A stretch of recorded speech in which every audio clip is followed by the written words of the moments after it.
Keralam CM అభ్యర్థిపై నెలకొన్న ఉత్కంఠకు ఎట్టకేలకు తెరపడింది.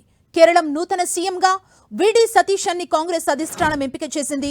11 రోజుల సుదీర్ఘ చర్చల తర్వాత ఎట్టకేలకు ముఖ్యమంత్రి పేరును ప్రకటించింది. సతీశన్ స్వస్థలం ఎర్నాకులం జిల్లా నెట్టూరు కాగా 2021-26 మధ్య విపక్ష నేతగా ఉన్నారు. రాజకీయాల్లోకి రాకముందు హైకోర్టులో న్యాయవాదిగా పనిచేశారు ఆయన. 2001లో పురాపూర్ నుంచి తొలిసారి ఎమ్మెల్యేగా ఎన్నికయ్యారు. అప్పటి నుంచి వరుసగా 5 సార్లు ఎమ్మెల్యేగా ఎన్నికయ్యారు. కేరళ ఎన్నికల్లో కాంగ్రెస్ నేతృత్వంలోని యూడీఎఫ్ విజయం సాధించడంలో ఆయన కీలక పాత్ర పోషించారు. అటు వీడి సతీశన్ పేరు ప్రకటించడంతో పార్టీ ఆఫీసులో సంబరాలు చేసుకున్నారు. అటు ఆయన స్వగ్రామం నెట్టూరులో సంబరాలు కొనసాగుతున్నాయి. సతీశన్ అభిమానులు, పార్టీ కార్యకర్తలు పెద్ద ఎత్తున సంబరాలు చేసుకున్నారు. క్రాకర్స్ పేల్చి స్వీట్లు తినిపించుకున్నారు. సతీశన్ని కేరళం సీఎంగా ప్రకటించడంపై హర్షం వ్యక్తం చేశారు. అటు తొలి నుంచి కేసీ వేణుగోపాల్ పేరు వినిపించినప్పటికీ చివరి నిమిషంలో అనూహ్యంగా వీడి సతీశన్ పేరును ప్రకటించింది కాంగ్రెస్ హైకమాండ్. మరోవైపు కేరళం సీఎంగా ఎన్నికైన వీడి సతీశన్ కి శుభాకాంక్షలు తెలిపారు కేసీ వేణుగోపాల్. పార్టీ వేరు, తాను వేరు కాదన్నారు.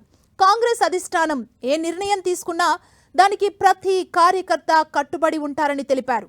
హైకమాండ్ నిర్ణయాన్ని స్వాగతిస్తున్నామన్న ఆయన సతీశన్ ఎంపికపై సంతృప్తిగానే ఉన్నట్లు తెలిపారు.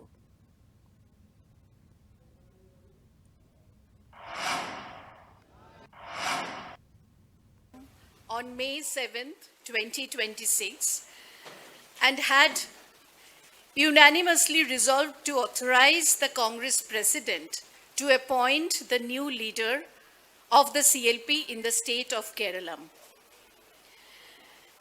Accordingly, the Congress President has held extensive discussions with the chairperson of the Congress Parliamentary Party, leader of the opposition in the Lok Sabha, the AICC observers who had met with the newly elected MLAs on May 7th, 2026, and many other leaders from the state, including MPs, former PCC presidents, have also been consulted.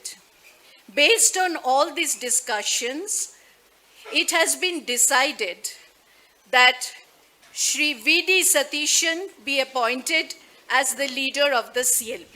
Thank you so much. ഇതിനെ സർവാത്മന ഞാൻ സ്വാഗതം ചെയ്യുകയാണ്, സന്തോഷപൂർവ്വം സ്വാഗതം ചെയ്യുകയാണ്.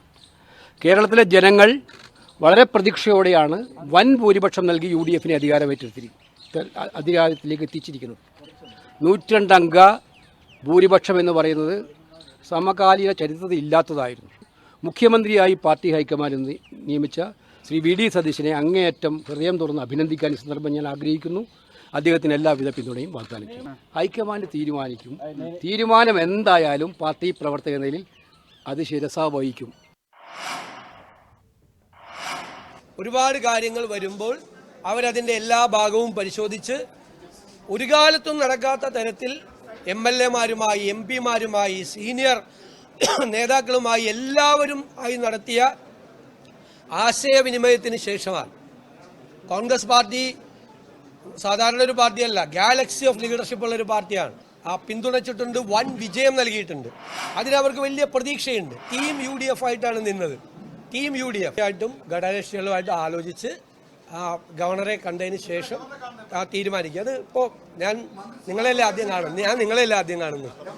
എല്ലാ മുതിർന്ന നേതാക്കളുമായി കൂടിയാലോചിച്ചതിന് ശേഷം ഗവർണറുമായിട്ട് ആലോചിച്ച് പാർലമെന്ററി പാർട്ടി യോഗം ഇന്ന് വെച്ചിട്ടുണ്ട്. അതിനെല്ലാം ശേഷമുള്ളൊരു നടപടിക്രമം